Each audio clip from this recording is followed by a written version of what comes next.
मंडळी, अंतरात्मा केवढाही सूक्ष्म आणि श्रेष्ठ असू द्या, जर मानव देह नसेल तर त्याला स्वतःचे अस्तित्व जाणवणे अशक्य होऊन जाईल. मानव देह आहे म्हणूनच अंतरात्म्याचा पत्ता लागतो आणि त्याचा अनुभव येतो. देहाशिवाय अंतरात्मा व्यक्तच होऊ शकत नाही, हे स्पष्टच श्री समर्थ रामदास स्वामी सांगतात. देहाशिवाय परमार्थ होऊ शकत नाही, देहाशिवाय अंतरात्मा व्यक्त होऊ शकत नाही, देहाशिवाय ज्ञानाचा व्यवहार होऊ शकत नाही. आपण आपल्या कर्तेपणाचा अभिमान जरा बाजू सारला तर अंतरात्म्याचा चमत्कार पाहायला मिळतो आणि ज्ञानदृष्टीने सद्वस्तूचे रूप पाहावे, निज ध्यास घेऊन तिच्याशी तद्रूप व्हावे आणि सद्गुरू जर मिळाला तर कार्य लवकर घडते, असे या समासामध्ये देहमान्य निरूपण या समासामध्ये श्री समर्थ रामदास स्वामींनी सांगितलेले आहे. आता याचे निरूपण ऐकूया. श्रीराम शुकासारिखे पूर्ण वैराग्य ज्याचे, वसिष्ठा परिज्ञान योगेश्वराचे, कवी वाल्मिका सारखा मान्य ऐसा, नमस्कार माझा सद्गुरू रामदासा. जय जय रघुवीर समर्थ. सार्थ श्री दासबोध दशक 19, समास 5, देहमान्य निरूपण. मानवी जीवनामध्ये दोन प्रधान दृष्टिकोन प्रत्येक ठिकाणी आपल्याला आढळतात. एक दृष्टिकोन प्रवृत्तीपर आणि दुसरा निवृत्तीपर. प्रवृत्तीपर मनोरचनेच्या माणसाला हे दृश्य जगत सर्वस्वी खरे वाटते, अर्थात आपल्या देहाला तो फार महत्त्व देतो. पण निवृत्तीपर मनोरचनेच्या माणसाला हे दृश्य जगत अगदी मिथ्या वाटते, अर्थात आपल्या देहाला तो फार पदार्थ मानतो. श्री समर्थांचे असे स्पष्ट सांगणे आहे की मानवी जीवन केवळ प्रवृत्तीमय नाही, तसेच ते केवळ निवृत्तीमय पण नाही. या दोन्ही वृत्तींचे योग्य प्रमाणात मिश्रण होऊन मानवी जीवन बनते. तसेच ते केवळ निवृत्ती जेव्हा सांगते की शुद्ध जाणीवमय असलेला अंतरात्मा समाधान रूप आहे, तो अत्यंत सूक्ष्म आहे, तो सर्व घडामोडींचा अलिप्त साक्षी आहे, सर्व दृश्याला तो व्यापून आहे, साऱ्या परमार्थ साधनेचा तो प्राण आहे, तेव्हा तिचे म्हणणे संपूर्णपणे खरे असते. परंतु अंतरात्म्याचे महत्त्व गाण्याच्या भरात निवृत्ती जेव्हा देहाची हेळसांड करते, देहाच्या कर्तव्यांना हीन लेखते, मानवाच्या सामाजिक जीवनाचा नाश करते आणि या दृश्य जगात जन्मास येणे म्हणजे जणू काय गुन्हा आहे असे समजते, तेव्हा ती एकांतिक बनून आपल्या मर्यादा ओलांडते. प्रवृत्तीला देखील मानवी जीवनामध्ये महत्त्वाचे स्थान आहे, यात शंकाच नाही. तुमचा अंतरात्मा केवढाही सूक्ष्म आणि श्रेष्ठ असू द्यात, जर मानव देह नसेल तर त्या अंतरात्म्याला स्वतःचे अस्तित्व जाणवणे अशक्य होऊन जाईल. खरं तर मानवाचा देह आहे म्हणूनच अंतरात्म्याचा पत्ता लागतो, त्याचा साक्षात अनुभव सगळ्यांना येतो आणि तो साक्षात्कार शब्दांमध्ये बंदिस्त करता येतो.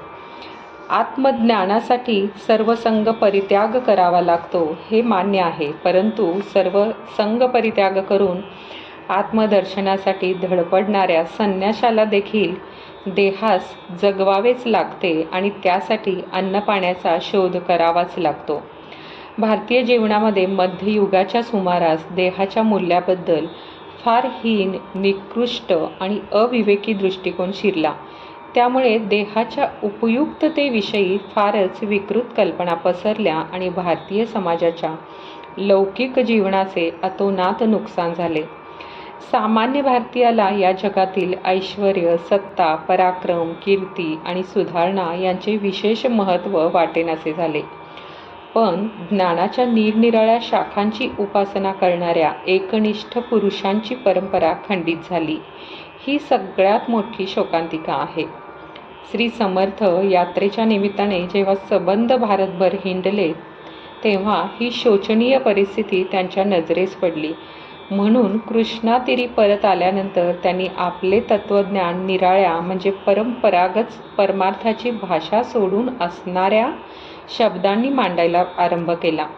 या समासामध्ये ते स्पष्टच सांगतात की देहाशिवाय परमार्थ होऊ शकत नाही, देहाशिवाय अंतरात्मा व्यक्तच होऊ शकत नाही, देहाशिवाय ज्ञानाचा व्यवहार होऊ शकत नाही आपण आपल्या कर्तेपणाचा अभिमान जरा बाजूला सारला तर अंतरात्म्याचा चमत्कार पाहायला मिळतो. ज्ञानदृष्टीने सद्वस्तूंचे रूप पहावे, निजध्यास घेऊन तिच्याशी तद्रूप व्हावे. सद्गुरू मिळाला तर कार्य लवकर घडते. श्री राम समर्थ. मातीचे देव, धोंड्याचे देव, सोन्याचे देव, रुपयाचे देव, काशाचे देव, पितळेचे देव, तांब्याचे देव, चित्रलेपे, रुईच्या लाकडांचे देव, पोवळ्यांचे देव, बाण तांदळे नर्मदे देव, शाळीग्राम काश्मीरी देव, सूर्यकांत सोमकांत, ताम्रनानी हेमनानी, कोणी पूजिती देवार्चनी, चक्रांगित चक्र तीर्थाहुनी घेऊन येती. उदंड उपासनेचे भेद किती करावे विशद, आपलाले आवडीचा वेध लागला जनी. परी त्या सकळांचेही कारण, मुळी पहावे स्मरण, तया स्मरणांचे अंश जान नाना देवते. मुळी द्रष्टा देव तो एक, त्याचे जाहले अनेक, समजून पाहता विवेक उमजू लागे. मानव समाजामध्ये देवाचे कितीतरी प्रकार आढळतात. त्या योगाने उपासनेचे भेद देखील आढळतात. पण त्या साऱ्या देवदेवतांचे मूळ एका अंतरात्म्यात असते आणि तो खरा देव आहे. देवाचे प्रकार किती म्हणून सांगावे. माती, दगड, सोने, चांदी, कासे, पितळ, तांबे यापासून देव बनवतात. काही देव रंगाच्या लेपाचे केलेले असतात. काही देव रुईच्या लाकडाचे व पोवळ्याचे केलेले असतात. शिवाय तांदळे, नर्मदे, शाळीग्राम, स्फटिकांचे देव, सूर्यकांत व सोमकांत हे देव आहेतच. काही लोक तांब्याच्या व सोन्याच्या नाण्यांची पूजा करतात. काही लोक चक्रतीर्थाहून चक्रांकित दगड आणतात व देव म्हणून त्यांची पूजा करतात. देवांच्या प्रमाणे उपासनेचे देखील पुष्कळ प्रकार आहेत. ते सगळे कसे सांगणार. लोकांना आपापल्या आवडीच्या देवांचे आकर्षण असते. पण या सगळ्या देवांचे कारण जे आहे ते एकच आहे. ते म्हणजे अगदी मुळांमध्ये झालेला स्मरणरूप संकल्प आहे. निरनिराळे देव या मूळ स्मरणाचे लहान मोठे अंश आहेत. अगदी मूळचा द्रष्टादेव एकच आहे आणि यापासून हे अनेक देव झाले. विवेकाने जर शोधून पाहिले तर आपल्याला हे समजते. देवाच्या पूजनामध्ये, भजनामध्ये, दर्शनामध्ये आणि भक्तीमध्ये देहाचे किती महत्त्व आहे त्याचे वर्णन करतात. देहाच्या साधनाखेरीज भक्ती करता येत नाही. देहाच्या साधनाखेरीज देव पावत नाही. यावरून असे स्पष्ट दिसते की देह हाच देवाच्या भजनाचे मूळ आहे. देवाची भक्ती असो की त्याचे दर्शन असो, ते घडण्यास हे एकच साधन आहे. देहाला संपूर्ण मिथ्या मानले तर मग भजनाला जागाच उरत नाही. अंतरात्म्याचा देहाशी संयोग घडतो म्हणून माणूस भजन करू शकतो. देह नसेल तर देवाला भजता येणार नाही. देह नसेल तर देवाची पूजा करता येणार नाही. देह नसेल तर देवाचा महोत्सव करता येणार नाही. अत्तर, गंध, पत्र, पुष्प, फल, तांबूल, धूप, दीप वगैरे अनेक प्रकारचे भजनाचे, पूजनाचे उद्योग देहाच्या अभावी करताच येणार नाहीत. देह नसेल तर देवांचे तीर्थ घेता येणार नाही. देवाला गंध लावता येणार नाही. देवाला मंत्रपुष्प वाहता येणार नाही. अशा रीतीने सगळीकडे देहावाचून अडते. देह नसेल तर मोठीच अडचण पडते. देहाच्या साह्याने भगवंताचे भजन घडू शकते. जगामध्ये अनेक देवदेवता आहेत. मूळ अंतरात्म्याचेच कमी अधिक सामर्थ्य त्यांच्याद्वारे प्रकट होते. त्यांची पूजा केली असता तर ती मूळ अंतरात्म्याला पावते. देवदेवता, भूते आणि दैवते यांच्या ठिकाणी मुळातीलच सामर्थ्य असते. ज्याच्या त्याच्या अधिकाराप्रमाणे अनेक प्रकारची दैवते पूजावी. सर्व देवांचा व देवतांचा अधिकार सारखा नसतो हे ध्यानात ठेवून त्यांना मानावे. अनेक प्रकारच्या देवांचे भजन केले तरी ते अखेर मूळ पुरुषात जाऊन पोचते. या कारणाने सर्व प्रकारच्या देवदेवतांना त्यांच्या परी मान द्यावा. मायारूपी वेली भरमसाठ वाढली. तिला अनेक प्रकारची देहरूपी फळे आली. त्या फळांनी ती अगदी भरून गेली. मूळ पुरुषाच्या ठिकाणी जी जाणीव आहे तीच अखेर देहरूपी फळांमध्ये प्रकट झाली. दृश्यामध्ये दिसणाऱ्या अनेक देवांच्या नादी न लागता शुद्ध जाणीवरूप असणाऱ्या अंतरात्म्याचा शोध घेण्यात जीवाला समाधान मिळते. म्हणून कंटाळा करू नये, टाळाटाळ करू नये. अंतरात्म्याबद्दल जे काही पाहायचे असेल ते तेथेच या देहातच पाहावे आणि विवेकाने तत्वांचा मेळ बसला की समाधान पाहून मग स्वस्थ राहावे. माणसे संसार सोडतात व देवाला धुंडीत फिरतात आणि जेथे तेथे विनाकारण कल्पनेच्या गुंतामध्ये अडकतात. लोकांची तऱ्हा अशी आहे की देवाची पूजा अर्चा करावी किंवा अनेक ठिकाणच्या क्षेत्रामधील देव बघावे याचा त्यांना हव्यास असतो. काही लोक अनेक अवतारांच्या कथा ऐकतात आणि त्यापैकी एखाद्या अवतारावर निष्ठा ठेवतात. पण सगळे अवतार आपापले अवतार केव्हाच संपवून मूळ पुरुषाची गेलेले असतात. काही लोकांना ब्रह्मा, विष्णू, महेश यांच्याविषयी श्रवण करून आकर्षण उत्पन्न होते. पण क्षेत्रातील देव काय किंवा अवतार काय किंवा त्रिमूर्ती काय, हे सारे देव त्रिगुणांच्या राज्यात वावरतात. म्हणून त्रिगुणांच्या पलीकडे असणारा जगदीश्वर अथवा परमात्मा पाहणे खरे अवश्य आहे. देव सर्वच ठिकाणी असल्यामुळे त्यांचे राहण्याचे एकच असे ठिकाण नाही. अशा देवांचे भजन कोठे करावे असा विचार जर आपण करीत बसलो तर आपण कल्पनांच्या घोटाळ्यांमध्ये अडकून बसू. प्रत्यक्ष सगुण साकार मूर्तीचे दर्शन होणे म्हणजे देवांचे दर्शन होय, अशी आपली भ्रामक समजूत असते. म्हणून आपल्या मनात येते की देवांचे दर्शन झाले नाही तर आपण पावन होणार नाही. यासाठी देव व देवदर्शन यांचे रहस्य संपूर्णपणे ज्यांना माहीत असते असे साधू पुरुष धन्य असतात. जगामध्ये पुष्कळ देव आढळतात. त्यांची भीड उल्लंघन करून पलीकडे जावत नाही. म्हणून खरा व मुख्य देव काही केल्या कळत नाही.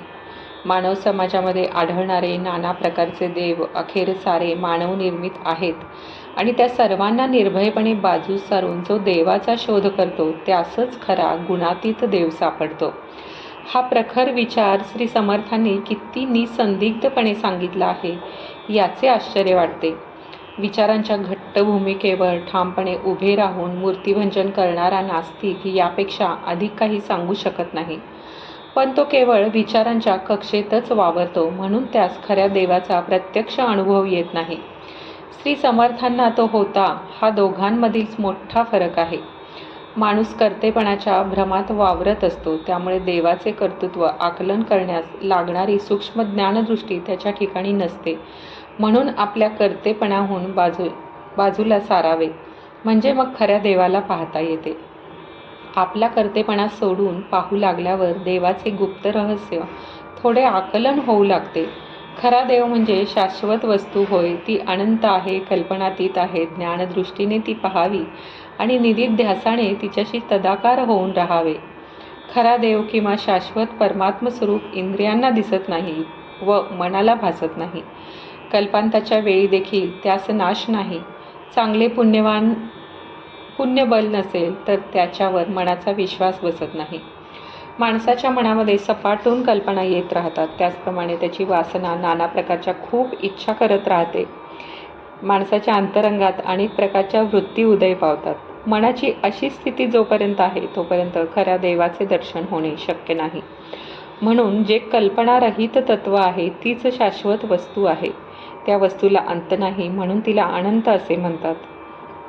ज्ञानदृष्टीने ती वस्तू पाहावी आणि पाहूनच तिच्या पाशीच राहावे. आपण आधी निसंग बनावे आणि नंतर निदिध्यासाने त्या वस्तूशी तद्रूप होऊन जावे.